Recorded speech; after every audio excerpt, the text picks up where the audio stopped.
Good morning. This is Northern Light for Wednesday, October 4th. I'm Monica Sandreski. And I'm Todd Moe. Our healthcare series continues. America's health systems were built for cities, which don't usually work for rural communities. It's kind of like wearing clothes that don't fit. It's harder to move. It's harder to do the things that you need to do. We're not just small urban spaces. We can't just scale that down. We talk with a rural health researcher who says there are better ways to take advantage of small town strengths. We'll have more details on the plane crash in Lake Placid over the weekend that killed 2 people. And Watertown lost its city manager in the midst of more than a dozen major construction projects and can't get anyone to apply for the job. You know, it's difficult to attract somebody up to Watertown. We're remote. We're really not competitive with the private sector and what we can pay for somebody with the experience that's required to be the city engineer. And Chef Curtis shares a comfort food recipe with us for October, a one-pot mac and cheese. So I do put a little crumb topping on the top, and I bake it to finish it and give it that kind of crunch. All of that's coming up on Northern Light. Stick with us.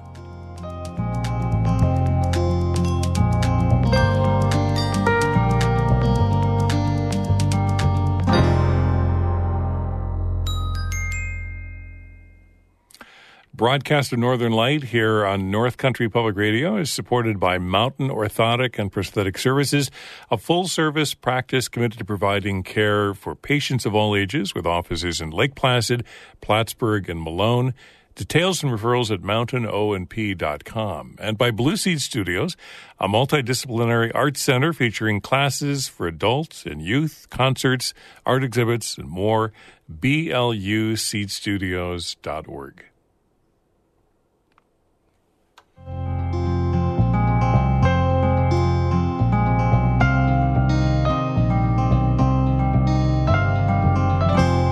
This is Northern Light. I'm Monica Sandreski. And I'm Todd Moe.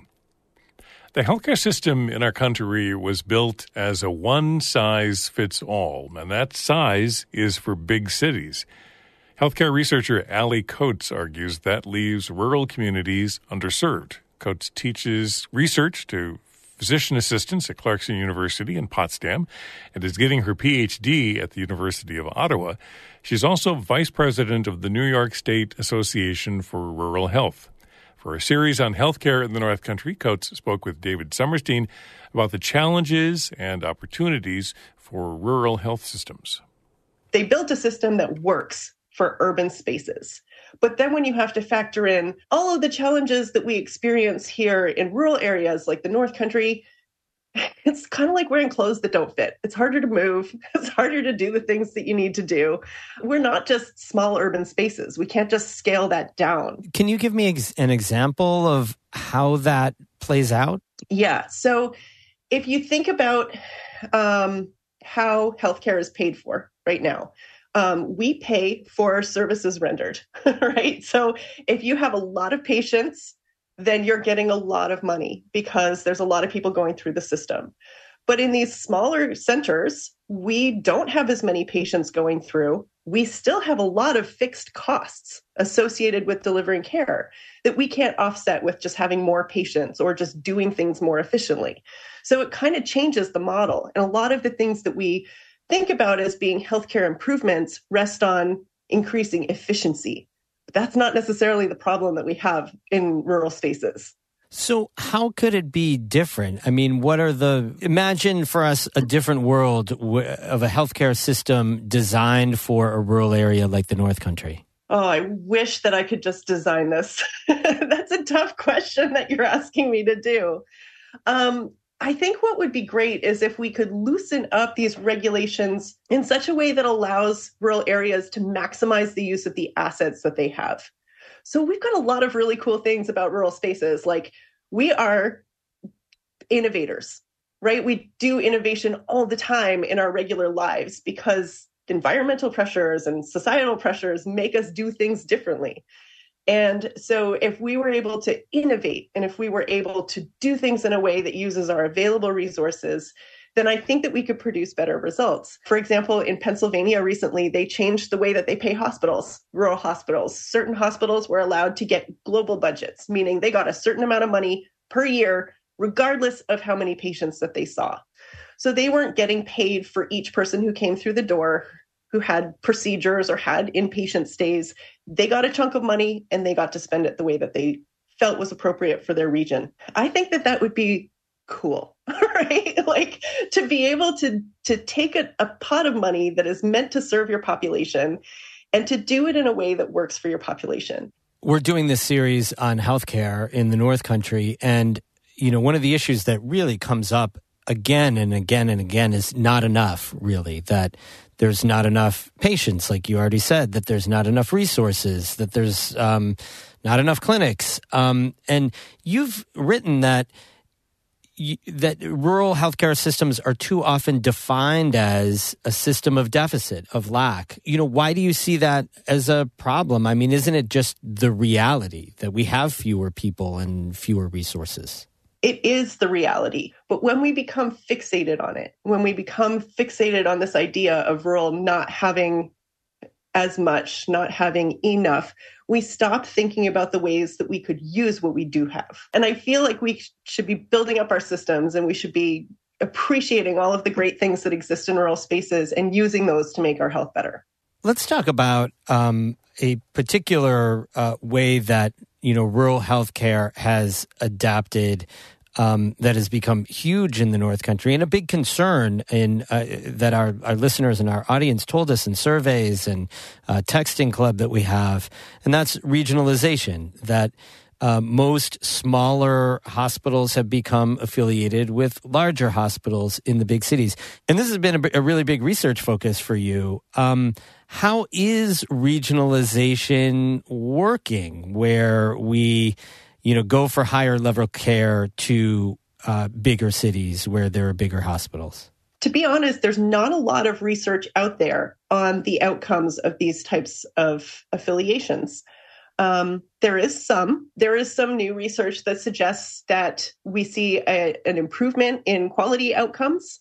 We have other research that shows that we have a decline in some of the outcomes. So it's pretty mixed. My probably wishy-washy answer is it really depends. I think what we're going to see over time is that the impact of the partnership or of the network is going to depend on the quality of the partner. One of the things that we see in other parts of the country is these huge national chains that are scooping up little hospitals and they're just, here's how you do things now. We're your new masters. Whereas I think what we've seen here in the North Country is affiliation with more local networks. So we have, one half of our region that's affiliated mostly with University of Vermont. And that model, they seem to have a very good understanding and a very good appreciation for the various local regions that are part of their network. On the other side of our county, we've got an affiliation with Rochester Regional, and they're further away. And it's a bit of a newer partnership, so it'll be interesting to see how that plays out.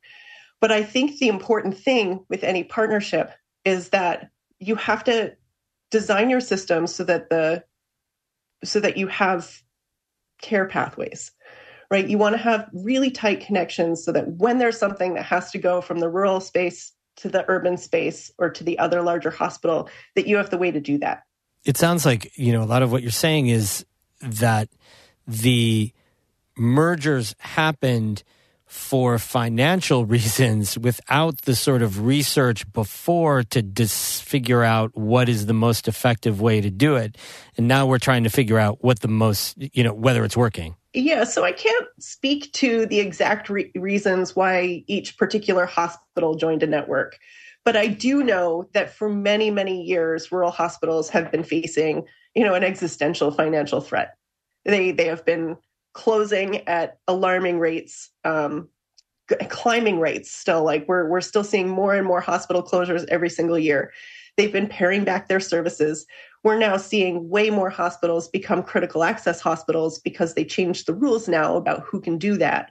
And that offers a little bit of a lifeline to struggling rural hospitals.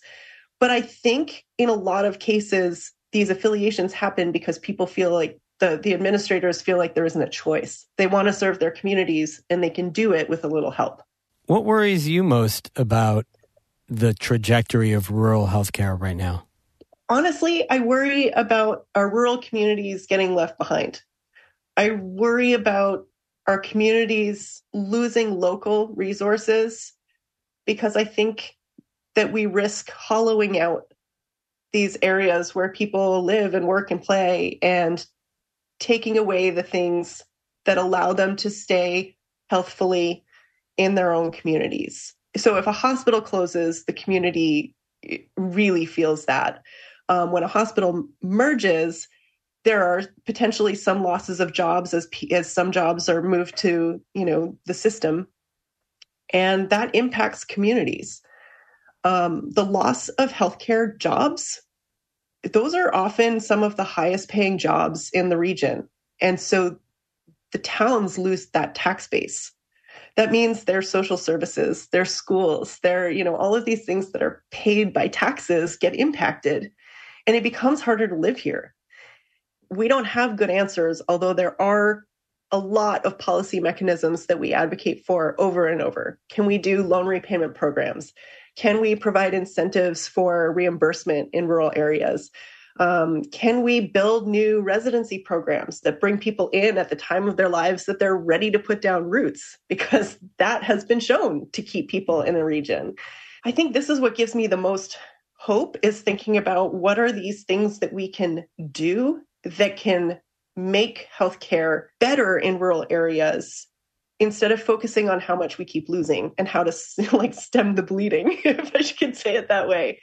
The people who are working in the health systems in our areas are some of the most resourceful people and the most innovative people. They're problem solvers. They are working hard to make things better all the time. And I think it's a hard time for them right now. I think they're all tired and they're really burnt out. And so, if we could throw a little appreciation their way, I think that would be really helpful. Allie Coates is a PhD candidate in health systems management at the University of Ottawa.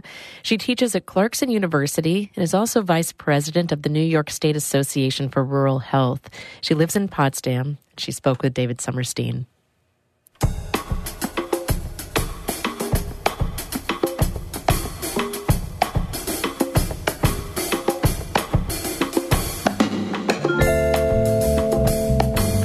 You're listening to Northern Light here on North Country Public Radio. It's 12 minutes past 8. Good morning. I'm Todd Moe. And I'm Monica Sandreski. Just ahead, Chef Curtis Hem shares a recipe for DIY mac and cheese that's easier than you might think.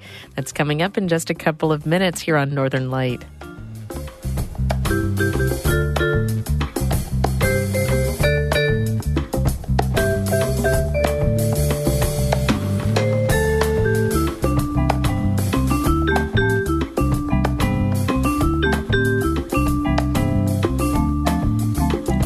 Broadcast of Northern Light is supported by Fort Dela Presentation, home of the Abbey Piquet Walking Trail, open 7 days a week from sunrise to sunset, fort1749.org. And St. Lawrence Nurseries, Potsdam, accepting orders now through April 12th for cold hardy fruit and nut trees. Details at slngrow.com. And here's the deal.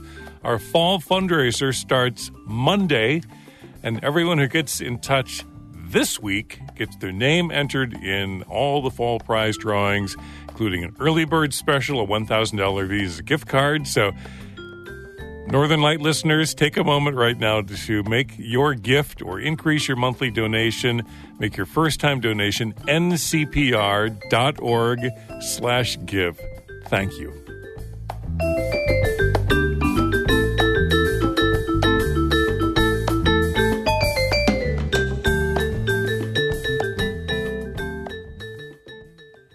The plane that crashed in Lake Placid on Sunday, which killed both people aboard, appeared to experience engine failure. That's according to federal investigators who have been working at the scene of the crash this week.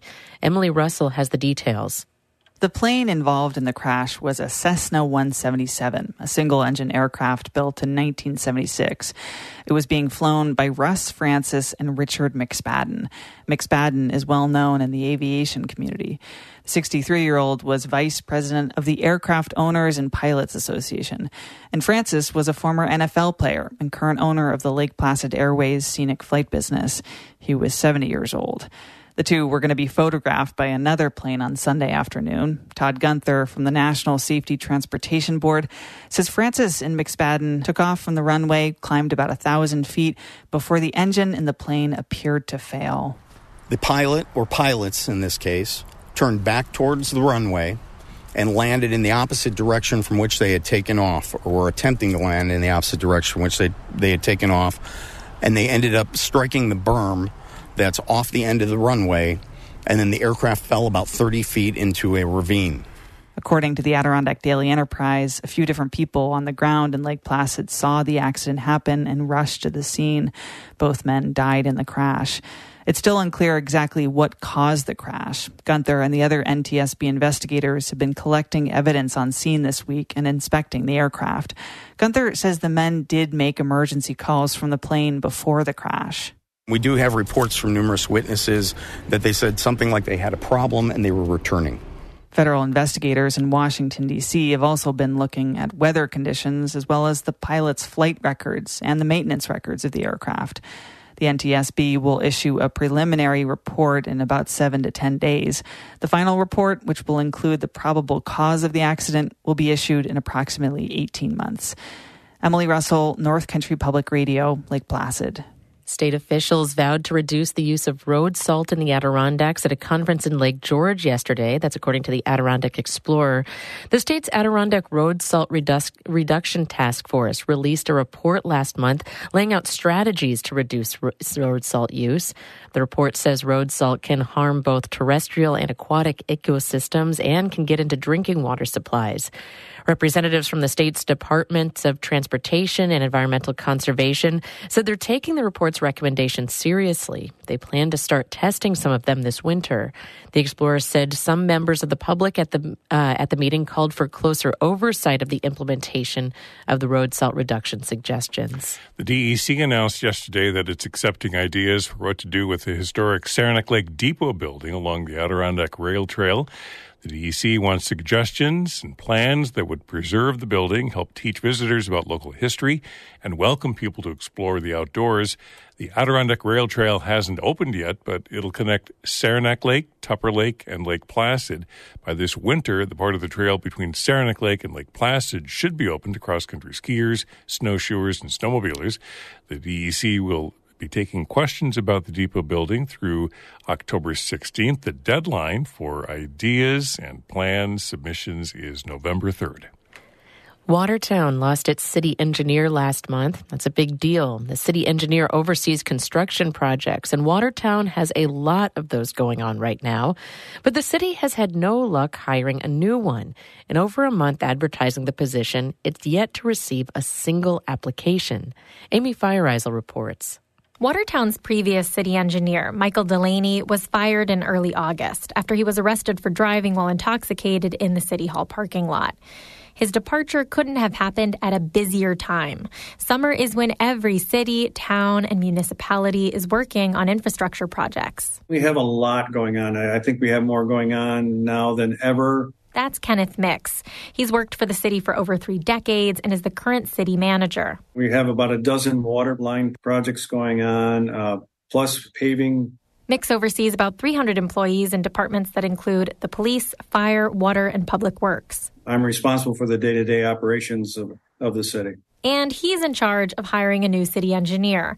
But so far, no luck. So we did advertise for that position for a month, got no applications. We're just getting ready to go out again. Mix says it's no real mystery why no one has applied.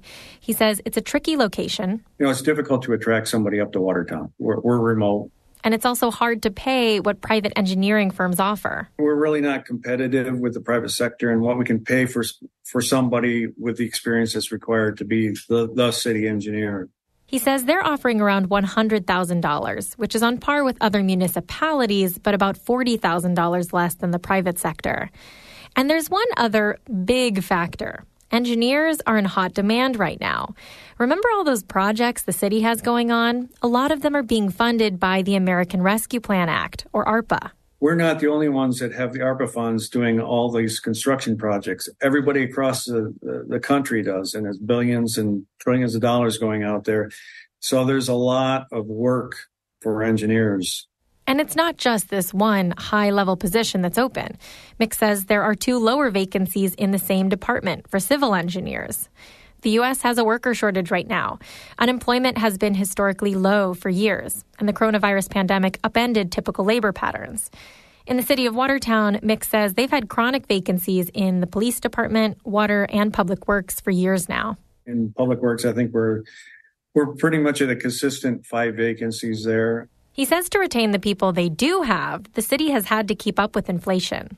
The last few contracts that have been signed, the percentage increase is much higher than you would have ever seen even 4 or 5 years ago. He says they also offer an excellent health insurance plan and a New York pension, but he says that's not always enough, especially for younger applicants. Nobody expects to be around long enough in one job to get a pension. So it's tough to sell that one sometimes. For the city engineer job, Mick says this round they're going to advertise further afield and target national engineering organizations. He says he has the most hope of attracting someone who grew up in the area. You know, they've got a family and they've decided, they like the rural area and they want to come back home. In the meantime, Mick says the current engineering staff is managing as best they can, with senior engineers stepping in to fill the gap. And despite worker shortages in several departments, he says they're accomplishing a lot, repaving roads, fixing sewers, because they have that federal ARPA money to spend. And eventually that'll go away. I mean, we'll end up going back to pinching pennies and watching every nickel. But right now, it's really been positive to be able to get a lot done with the funds coming in. It's just been extremely challenging with the labor market and trying to get enough people to oversee or directly do the projects. He says it's a strange position that many communities are in right now. Money in hand, but struggling to spend it. Amy Feiereisel, North Country Public Radio.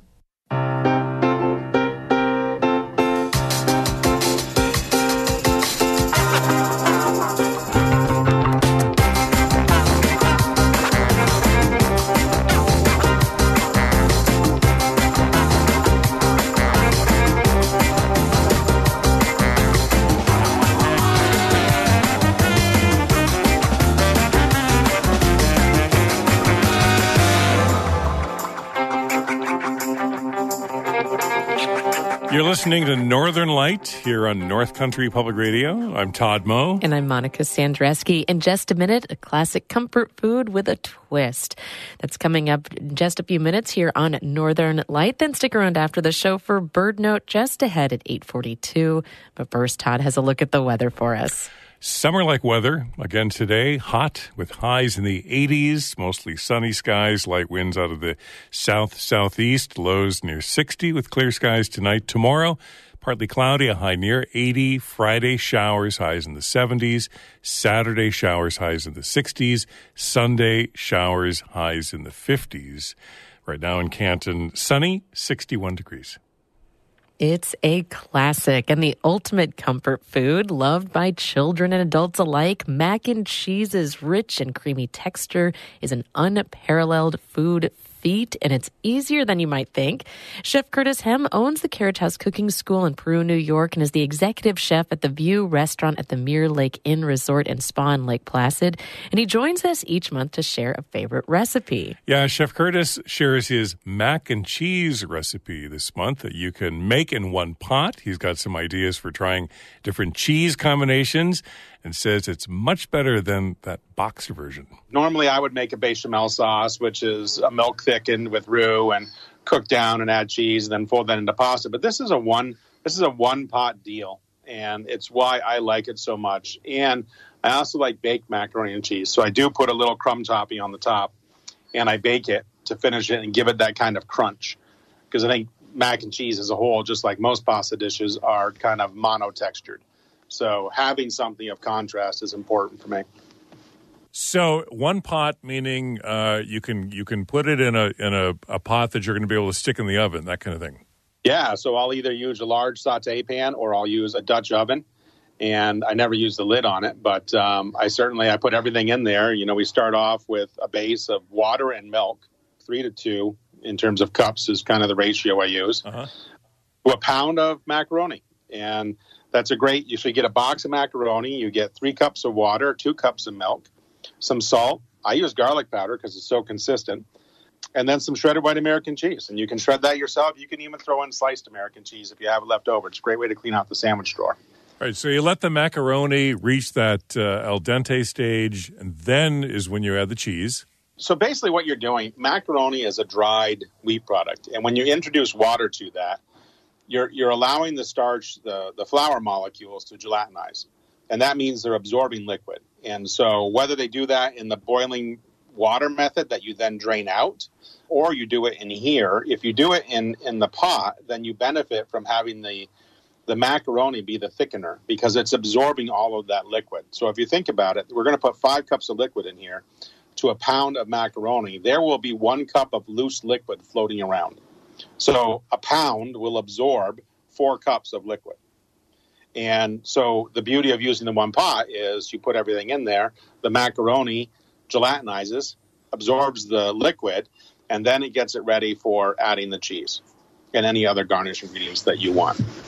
And it's not like cream that is going to boil over. It's pretty, obviously if you put a pound into put a pound of pasta in a 2-quart pot, it's going to boil over. Yeah. But you're wise and you go a larger pot than you need. It's absolutely fantastic. At this point, you can decide if you're making just one pot with one of the fillings or a couple of the fillings, or you can decide if you're going to, divide these up into ramekins and do individuals? Yeah, I haven't really taken that approach with it, but I like that idea.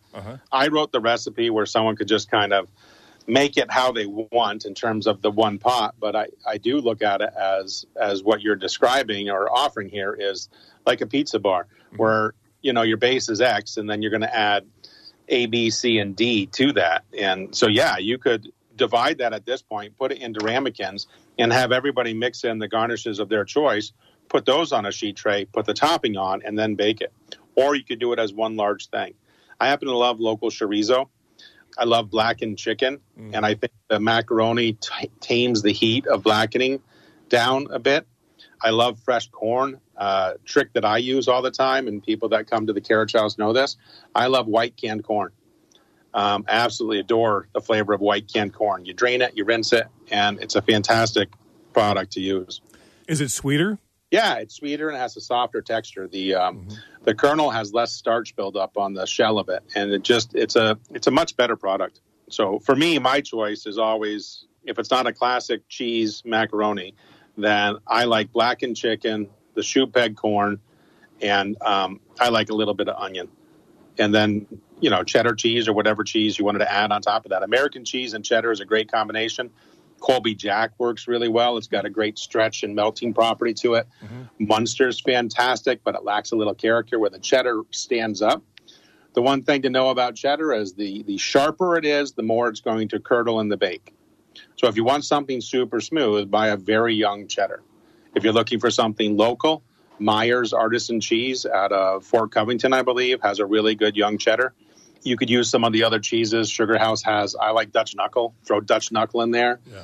North Country Creamery has a Havarti with dill, which would be absolutely fantastic in here. Even I think they have a farm or a Highland cheese, which is very similar to just a plain old Havarti without the dill. So what you're doing here is, at least for the base, it sounds like with the white American cheese, you're kind of starting with maybe sort of a more of a neutral flavor, and then with the fillings, you can try the other cheeses or some of those other fillings. People can poo American cheese all they want. I get it, right? It's kind of like the pedestrian generic style cheese, if people want to even call it a cheese, so to speak. But it has a great place because it's such a good melting cheese. And even chefs will admit that an American cheese on a cheeseburger is an absolute bomb. It works. And it works because it melts properly and it does what it's supposed to do. So the cheese also offers a texture in that base. And it gives you that smoothness that's going to make it accessible for other cheeses to marry into that without separating too much. So it has a lot of functions on it. And quite honestly, it is that neutral palate. Yeah, and then the cheese you choose on top of that is considered, in my mind, a garnish. You're adding a flavor component to it. You're adding an element that wouldn't normally be there. And this is so much better than a boxed mac and cheese. I'm prejudiced, but I've done with